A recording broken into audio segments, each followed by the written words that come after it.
And welcome back to Coaching with the Bible. Dramatic pause. We have reached episode 100. Sort of an amazing thing to say out loud.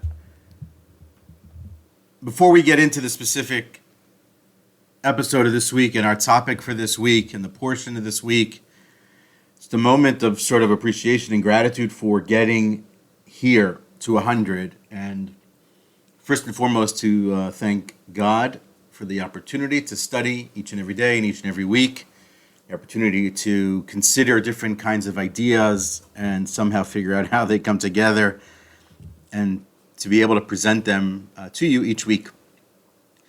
Second, thank you, of course, to my wife and children for every week giving me the space to put this together and to record this and to share it.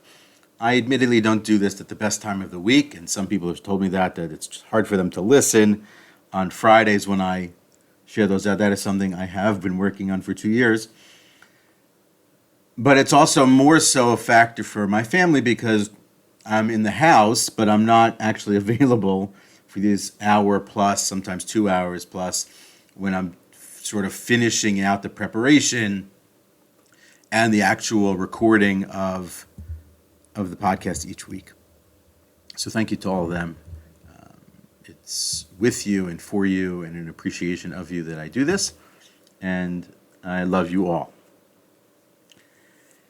And thank you, friends and listeners, all of you. You know where you are and who you are, all kinds of interesting and different kinds of people, and I appreciate all of you for giving me a forum and a place to share these ideas.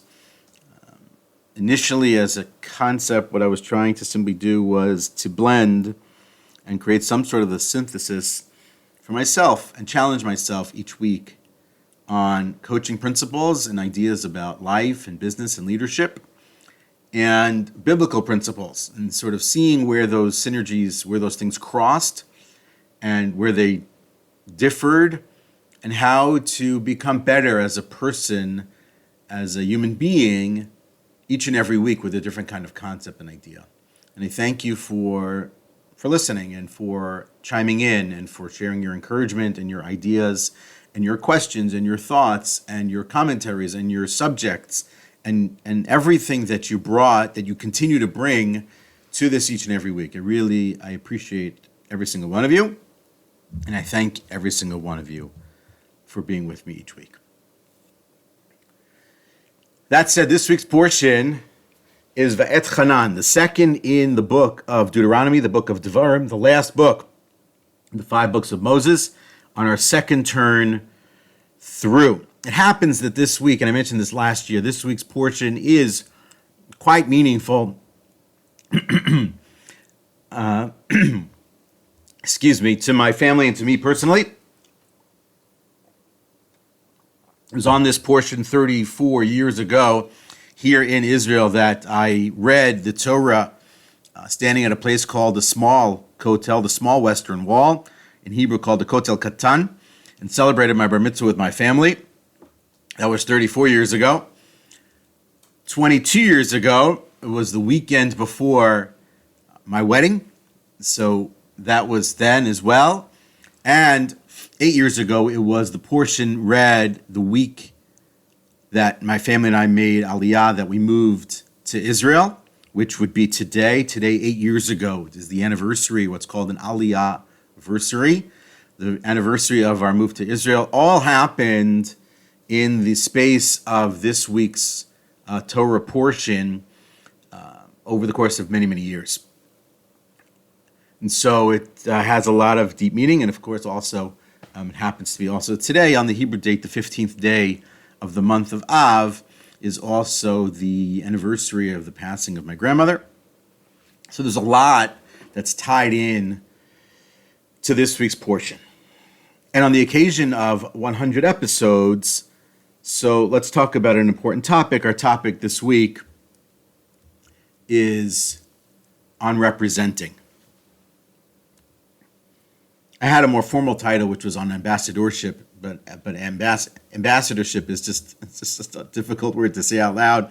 But representing, the idea of representing. Let's begin here. The Bible teaches us that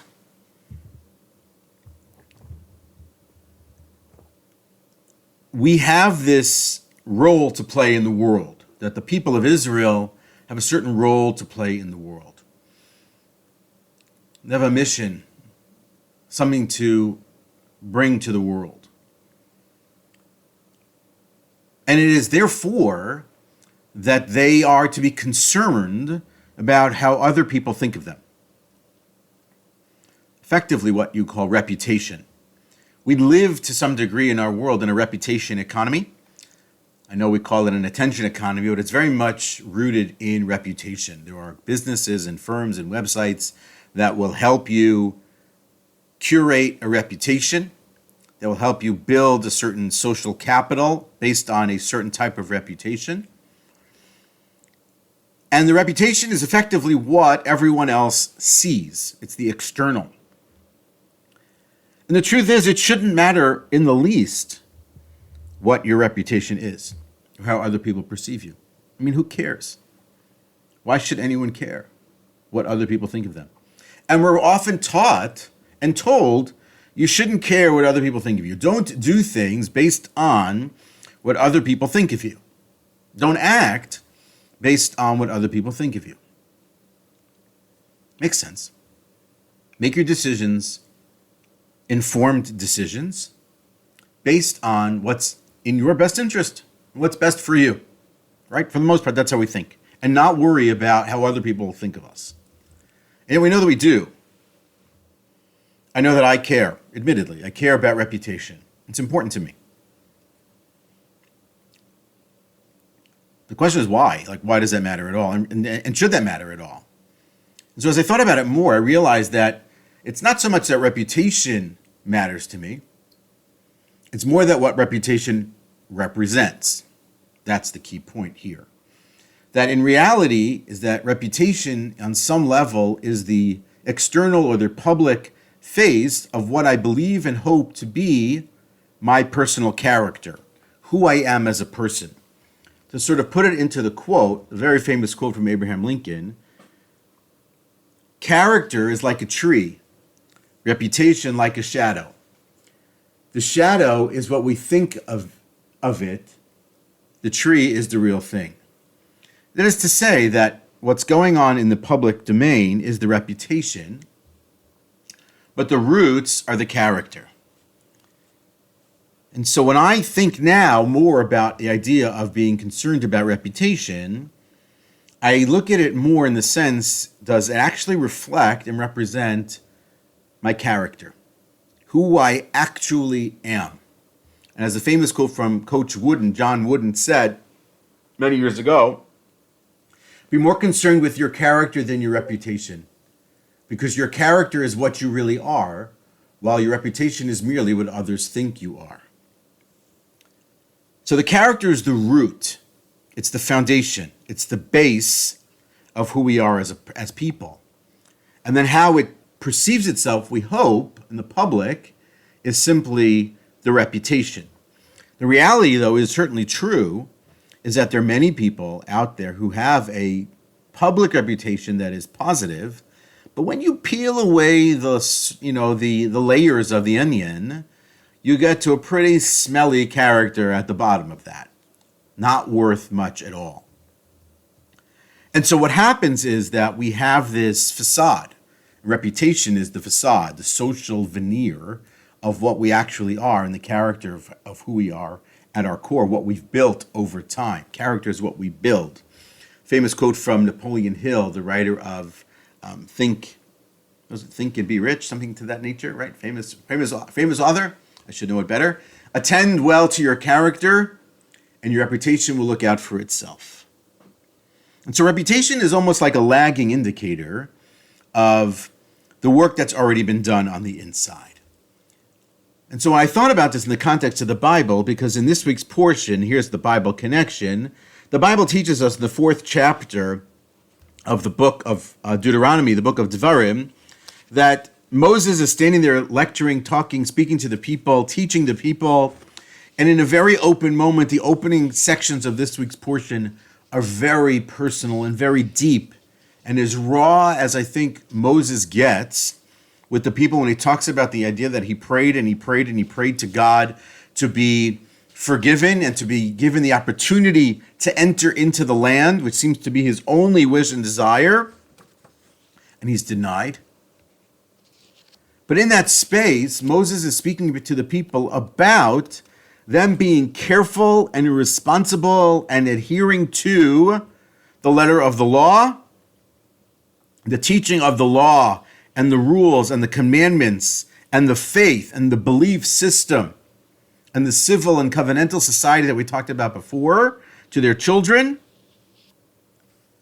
Why? Why? Because as other nations then see what it is that you're doing, they'll be amazed by what it is. The sense is that when the other nations see the different laws and the different rules and different commandments, some that have explanations, right? The civic laws that have explanations, some of the commandments which have no explanation rationally, they will get to a space and appreciate, wow, what a brilliant and smart and wise and righteous and good nation this is. And that seems to be the reason that we should do these things, is so that the nations will see and the nations will know.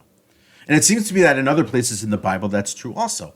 When the people sin with the golden calf, part of Moses' presentation to God and his beseeching God to forgive is, what will the Egyptians think? We see it also earlier in the Bible that when Joseph is in Egypt and he is called upon to explain the dreams and interpret the dreams, that he invokes God's name, that it's God who's doing it, as if it matters. But it seems to matter. It seems to matter. When you think about it more, it's not so much that it's a reputation factor, but it's a representative factor. When a person is a representative of another, if they're an ambassador of somebody else, they represent that person in the public domain. They are the face of that institution, that entity, that organization, that nation, that country, whatever it may be. And when that representative, that ambassador fails or falls short, either through reputation, deed, act, word, whatever it is a smear on the core character of that organization, that entity, that nation. And it changes the way they're perceived. And it changes the way people will then interact with it. So when, as the people of Israel are trying to build and going to build a covenantal society in the land of Israel, they have to appreciate what that means, and also more than that, what that represents, what their level of responsibility is, what the level of representation is, what the level of ambassadorship is for God in the world. Because if you're part of the group of people, the chosen people, let's say, so then you have a mission. You have something to accomplish. You have a why, right? That term we like to throw around here a little bit from Simon Sinek. You have a reason. You have something to accomplish in the world. The only way that gets done is through a proper level of representation and a proper level of ambassadorship by embodying in every way, shape, and form the roots of what that system is, what that society is meant to be. And so what's happening then in the Bible, and what's really important here, is not reputation, because reputation is public. Reputation is, on some level, it's fake, because on some level, you can curate reputation. You can't curate character. And so what's important to appreciate this is that at our core, and what the Bible at its core is seeming to identify, is to live your character, to build your character, so that the reputation of the character is clear. And so that when people see it, they see it for what it actually is at its root. As opposed to, say, someone coming into a company and hearing that the company has a reputation for being a good place to work, a good work environment, and then finding out after a little bit of time that, wow, that is a false representation. That is PR, that is spin, that is manipulation. That's not true. And so to be a proper representative, and this is where the coaching element comes in. How do I become a better representative of my faith, of my business, of myself? Is by first and foremost focusing on character. At our core, at our level of character, at our roots, let's go down there. We've talked a lot about this over time, so it's sort of appropriate that as we get to 100, that we talk about character as a key component for what it is that we're trying to do. And so what I want you to do is do the deep work, because I think character is deep work. Character is doing hard work, doing hard things to build character. And not focus on the public reputation. Let's for the moment assume that that's going to come out of having built character. That when we focus in the here, in the room where we're in now, then the result outward will be positive, will be good, will be quite the representation, quite the ambassadorship level for whatever it is that we're trying to represent. And so first and foremost, I think, is doing hard things. I think that forces a level of humility into a person, which I think builds character. You build character one sort of phase at a time. And I think doing hard things, for me, it's studying hard subjects and difficult things. For me, it's doing things that I don't like to do or don't want to do because I know that they're good for me. And they build stronger and deeper character. Working on things that I don't necessarily want to work on because I know that it fortifies and it strengthens me. With the idea that on some level out there, it's actually enhancing and deepening what I hope to be the sense of character that I'm trying to build. So one is that humility factor, doing hard things. Number two, I think, is really pursuing some level of excellence, that not just doing them, but trying to do them well. Not perfect and not seeking perfection. I don't think we need to have perfection, but we're seeking the habitual nature of it by pursuing it at a very high level. We talked a lot about over the last few weeks loving the process, loving each one of the mini goals and the sub goals that lead to the bigger goal. In this case, the goal being a better person, being a person of a higher level of character, being persistent and insistent about it. Now, you could say to me like, okay, that doesn't really mean anything, but here's an exercise for you. Let's think about the most important values that you hold in your life. Take the top two. The top two values that you hold in life. There's a whole long exercise that I'd be happy to work on with you one-on-one. Values exercise, how you get to sort of your minimum, your base level value system, and get to two. So mine, to be frank with you, are integrity and impact. Those are the things that really drive everything I'm trying to do. And from there, when you get to your bottom two, put them into practice. What are the things that you can do that can deepen your level of value, in particular the case with me, of impact and integrity? So what makes up integrity and impact, one, and then two, what are the actual things that I actually have to do on a day-to-day, week-to-week, month-to-month, year-to-year basis to really live those values? And then flip it over and think about the things that hold you back from that. And play that out over the long term. It's a hard exercise to do. And it's a hard thing to sort of to put into practice. But when you start to put that into practice, you see things change.